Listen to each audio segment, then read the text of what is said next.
Hey guys, what's up? So the next poem I'm going to be reading is poem 853, and this is actually a short story. It's called The Witch Hunt. I'm so proud of how this came out. I got so much inspiration from different things.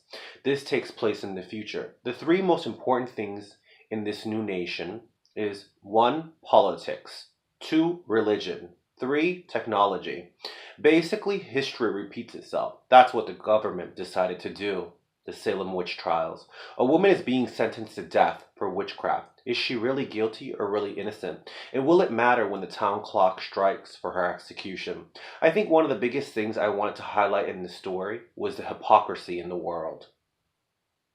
The witch hunt. The year is 2050. Who would ever thought that history would literally repeat itself with this ridiculous crucible? Technology, politics, and religion are the three things that run the nation. Marina, a beautiful woman, daughter, wife, and mother in her mid-40s, an English teacher to so many children she's taught, is being death sentenced, prosecuted for death worshipping. Invisible handcuffs around her wrists in the back of a running vehicle, driving itself, tears strolling down from her eyes, wondering which it will be, fire or rope. All the churches banned books on spells and witchcraft. 10 years ago, it was discovered that there were, in fact, witches among us. They were using their powers for retaliation, getting revenge for cheating husbands, killers, and for putting the law into their own hands. Since the priests, nuns, and pope became linked to the president, laws were made that allowed the same thing that happened in Salem in 1693. A spoiled, devious, indisciplined boy in Marina's class named Roy was the one that told the principal about the spell book in her class. Her entire classroom was searched by authority, and of course they found it along with candlesticks, Wicca bracelets, and incense.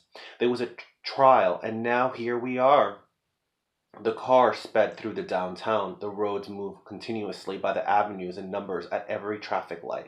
Marina turned to look at the side of the window. People of all sorts, nationalities, genders, ages, and sex orientation, children, tourists, mothers, grandfathers, fathers, and grandmothers, all with faces of disgust, shouting profanity and obscenities, throwing mini fire burners at the car as the vehicle shielded it from destruction.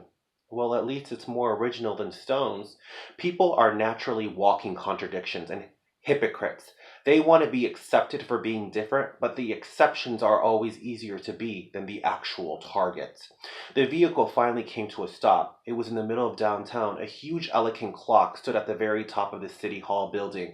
It only makes noise when there's a prosecution. The governor and mayor and all the politicians would get together. Marina's husband, Thompson, was also on the panel. Next to him was her son Christian and his secretary, or also known as his mistress, which was the woman he's been sleeping with. Funny thing is, he's been sleeping with her for a very long time. As a matter of fact, Christian is her biological son, but Marina raised him as if he was her own. You see, both children were switched. Perhaps that's why Roy did what he did. He's also in the crowd. A guard opened the door as Marina walked out of the car. The people got louder. They kept throwing the fire burners at her, but they kept missing. She finally reached the stage. There was a rope above her. All the people were shouting, some yelling, some laughing, some angry, some screaming. She shut her eyes as the tears kept strolling down faster. This felt like the biggest betrayal in the world. Her heart had never broke more when seeing the voice she raised saying all the horrible things amongst the crowd. She even accepted and loved him when he told her his secret of being gay. It's funny how this new nation turns a blind eye and target those who are innocent, or who knows, maybe no one is innocent. A priest walks on the stage and puts his finger on his lips, silencing everyone, and then reciting the Our Father, holding a Bible. After that, the contraction to the rope went lower as the priest wrapped it around her neck. He did the sign of the cross and whispered, "Deliver her from evil." The contraction went higher and higher as people clapped harder and harder. Finally, it stopped, and the rope swung all the way down in full force. It even snapped, and when it did, everyone gasped. Marina stood up and watched everyone. They shouted, "Witch! Witch! Witch!" pointing their fingers at her. She put her hands in the air as everyone became still. as still as a statue.